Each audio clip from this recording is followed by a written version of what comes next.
In Western Tibet, a lot of them, before it's all nomadic area, in this place called Chabye, a lot of them have been kicked out.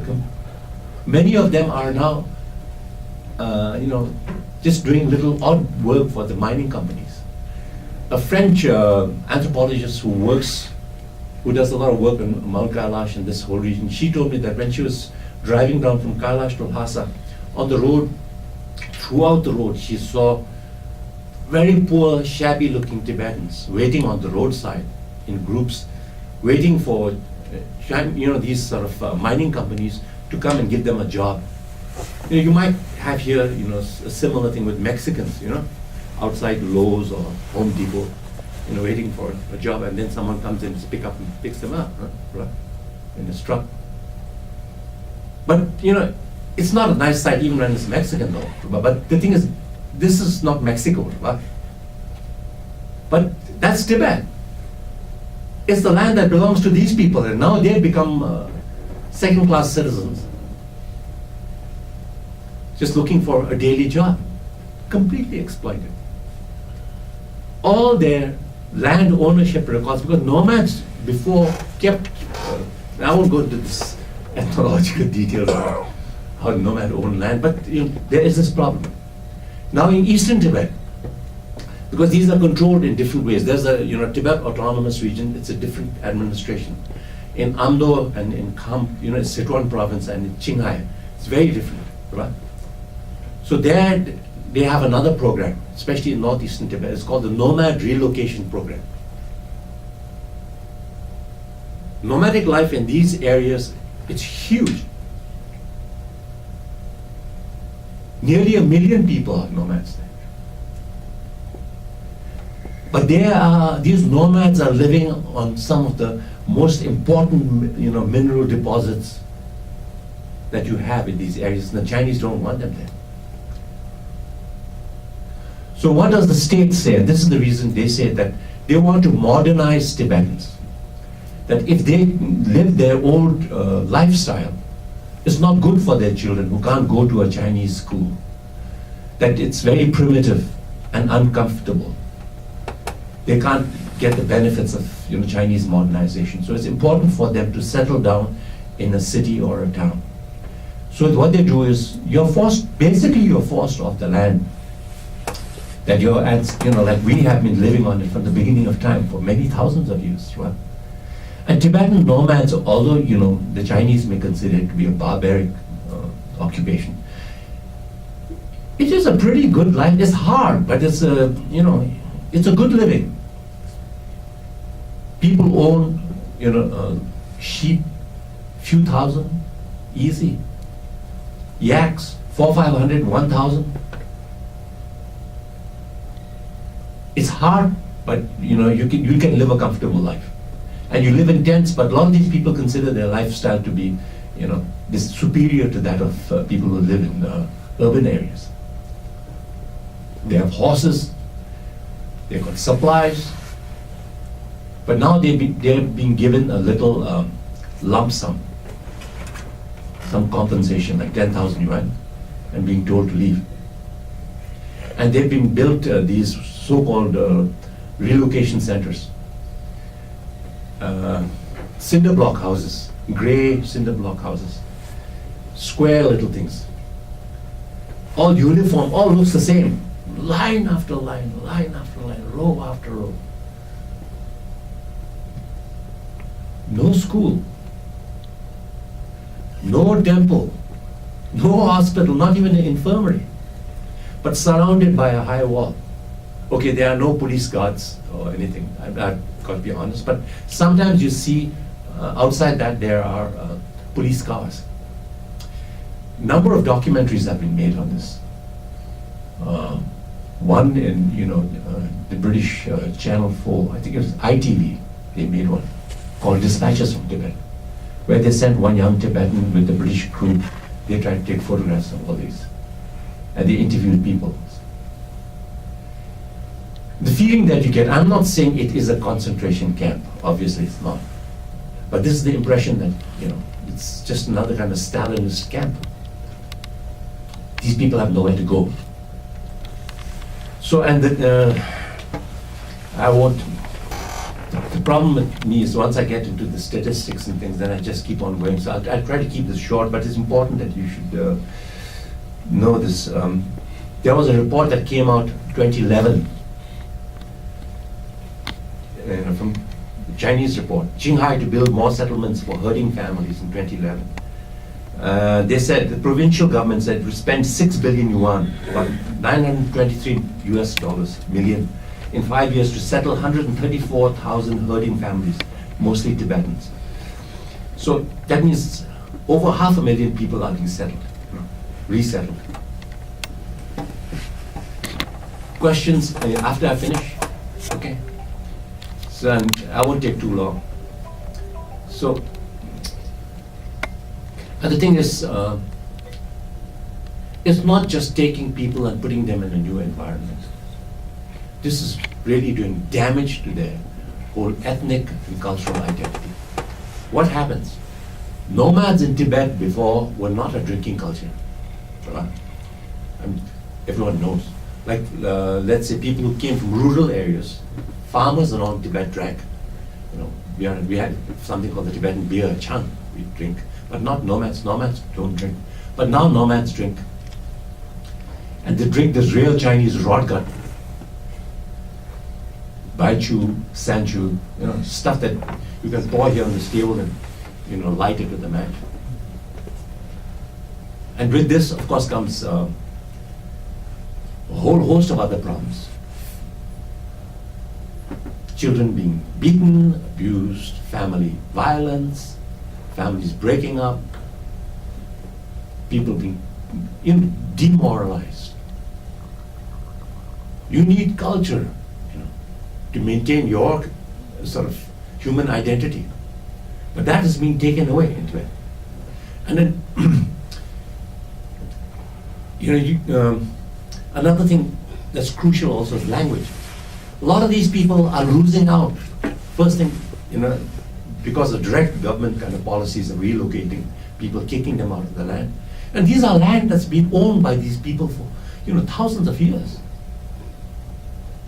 Now there's no document. There's no court documents. It's all gone. It's taken over by some Canadian company or Chinese company or Taiwanese company.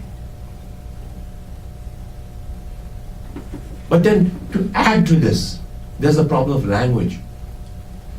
You become marginalized in many different ways. But now if you want, even, let's say there's a little, you know, civil service job, to become even a postman in Tibet is impossible.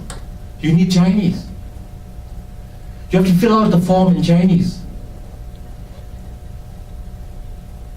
If you want to file a case in court, it's Chinese. Even though the courts are slanted against the Tibetans, even that it's difficult. Everything is in Chinese. That's the official language. And the thing is, Tibetan language is not just a dialect of Chinese. You know, it's a totally different language. It's like insisting Americans understand Chinese. You know, we have an alphabet, right? The Chinese don't have an alphabet. For us, it's not just a foreign language. It's easier for a Tibetan to learn English than it is for him to learn Chinese. And then these people, if you don't learn Chinese, then you're out of the game. The language of bureaucracy, the language of the courts, the language of business in Tibet is all Chinese. And this is not something that even traditional, let's say, colonial empires, you know, in the bad old days of the British Empire now did. In India, in British times, it was incumbent on all Indian civil servants, British officers who came to India, they were given 2 years to learn one Indian language, depending on the district you were posted to, right? Punjabi, Bengali, whatever. You had to hire one Indian guru, you know, like a Seth, to teach you. 2 years you took your examination. If you didn't pass it, you could try once again. Third time, if you didn't, they told you to go home. All British, you know, even though they're colonial, imperial bureaucrats, they spoke the local language. British army officers in India all spoke the language of their regiment, or the people they recruited. In Tibet, the Chinese don't understand Tibetan.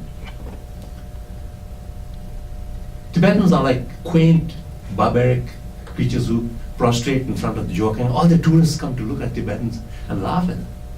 And they take pictures, and there are these people, for Chinese tourists, they wear these outlandish Tibetan costumes, and they take pictures, and all these girls holding hands and taking pictures of themselves and giggling, right? Because they're dressed up as barbarians.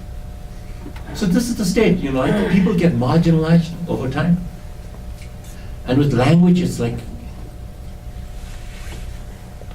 for a while, Tibetan, was taught in schools after Deng Xiaoping's liberalization.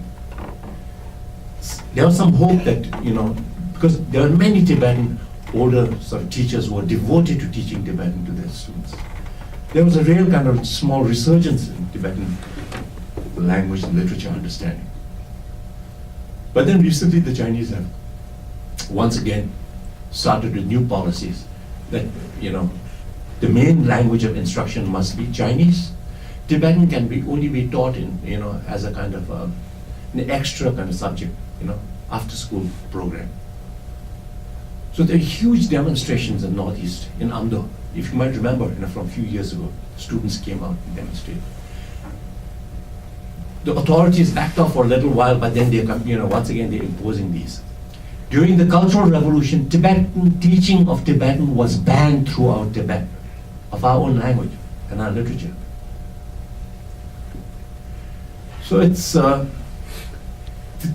people are feeling inside Tibet, and not without, cause, that they're being pushed, they're being marginalized to a tremendous extent. And it's something that, the Chinese are very good at. They take their time, they know when to pull back, they know when to, push. For instance, if you look at, the